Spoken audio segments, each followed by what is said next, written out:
Hey cigar fans, today we're talking about basic lighter maintenance and troubleshooting. First up, let's fill up our lighter.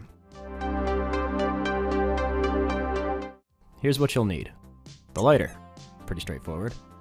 High quality butane, 99.9% pure is preferred. Depending on what type of torch lighter you have, you may need a screwdriver. A hammer. No, not really. Just wanted to make sure you were still paying attention. Okay, let's get to it. Before filling, turn your lighter's flame height adjuster, often marked with a plus and minus sign, all the way to the minus sign. This will allow for a thorough fill. If your torch lighter has a screw here, use the appropriate size screwdriver to turn your screw towards the minus sign. Next, hold the butane can at about a 180-degree angle over the fill nozzle. Press down firmly.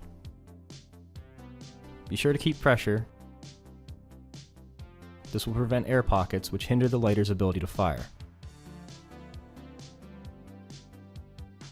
Wait for the intake valve to sputter and reject excess butane, and you're all set. Now, if your lighter has butane and it's still not firing, you can try cleaning the jets.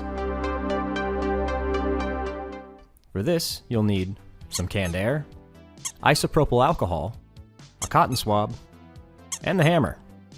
Nope, we still don't need a hammer. Start by spraying the canned air directly over the jets to clear anything that may have gotten stuck. Once that's done, take a cotton swab, dip it into the alcohol, and gently swab the jets to clean up anything that may have been left behind.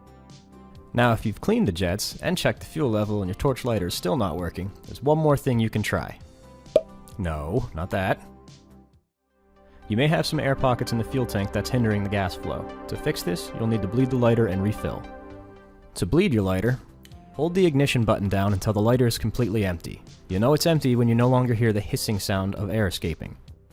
Next, take a wooden match, pen, or anything else with a fine tip. Try again. There you go. Press the filling valve in, expel any remaining fuel or air inside the lighter's tank. Again, listen for any hissing to stop, and ensure that the lighter is completely empty. Finally, refill your lighter using the methods described in the beginning of the video. As long as your torch lighter is free of debris and fully filled with no air pockets, your lighter should be good to go. If not, there may be a mechanical problem or a defect, and you're probably going to want to contact the manufacturer. Many of the top cigar lighter brands have very accommodating policies for repair or replacement if necessary. And if you found this video helpful, go ahead and check out some of our other how-tos. See you next time.